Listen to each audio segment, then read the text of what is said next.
That night was the saddest night. You could cut the grief with a knife. That night, August 28, 1955, 12-year-old Simeon Wright witnessed the kidnapping of his cousin, Emmett Till. There's not enough words in the English language to describe that feeling. The grief, the fear, the anger, and I just can't describe it. It's a night I'll never forget.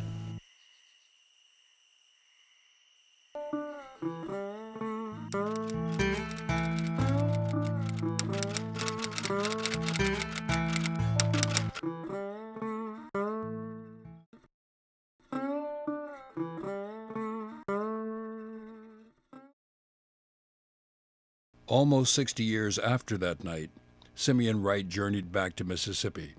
He spent many years refusing to discuss the events he witnessed back in 1955, but Simeon decided he was ready to tell his story. My wife is the one that got me to talking because I refused to talk about it. Because I said, I had heard so many lies, I said, they want to believe a lie, let them believe it. Then she encouraged me to tell the truth about it. He was part of a panel discussion with Pulitzer Prize-winning journalist Bill Rose and veteran Mississippi journalist W.C. Shoemaker. Simeon Wright is a witness to history and did not know it perhaps at the time.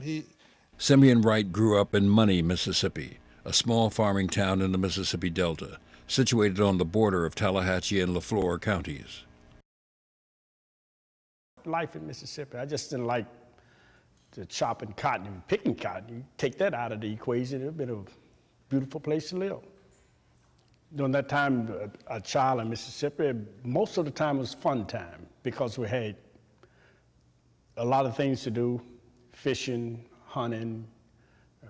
When it wasn't in the cotton fields, we were swimming or going somewhere fishing. So we really had a wonderful time, enjoyed it. This was the Mississippi Simeon Wright knew. Not until their Chicago cousin's visit in August of 1955 did he learn just how deep segregation ran. 14-year-old Emmett Till left Chicago to spend 2 weeks with his great-uncle Mose, Aunt Elizabeth, and their 12 children. Emmett's mother, Mamie, a Mississippi native, did her best to prepare her only son for his visit to the Jim Crow South. But even so, there was no way to prepare him for what he was about to encounter. He was fun to be around, and he was fun-loving. And just like any average teenager today, let's have fun. That's all he wanted to do. He wanted to enjoy the life in Mississippi and have as much fun as he could. And that's the kind of guy he was. He loved telling jokes, and he loved for others to tell him jokes.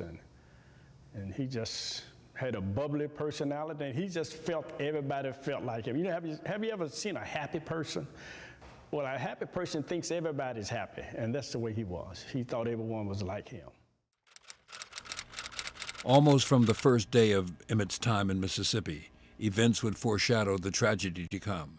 He arrived at my home on a Saturday. That Sunday, we went to Money to buy firecrackers, and this is when we purchased some firecrackers, or fireworks as they call it, and well, he set them off in the city limit, I mean, right outside the store, and we didn't know what to think.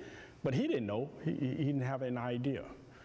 We used to buy our firecrackers and go down the county road where we lived and just set them off at will. But to him, he thought he could do it inside the city. He just didn't know. Early on in his visit, it was apparent that Emmett wasn't aware of all the rules of the South.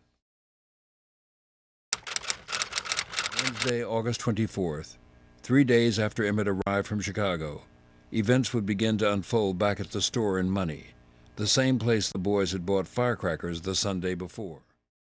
He wanted to go to Money, so we all piled in the car. My brother Maurice driving, Wheeler, my nephew also, and my neighbor, Roosevelt Crawford, and we went up to Money. And Maurice parked the car, and Wheeler got out, went in the store. Emmett went in right behind him, and so Wheeler came out, and leaving Emmett in there alone. So Maurice sent me in behind Emmett. I think it must have been in there maybe a minute before I got in there. And he paid for his items, and we both left the store together.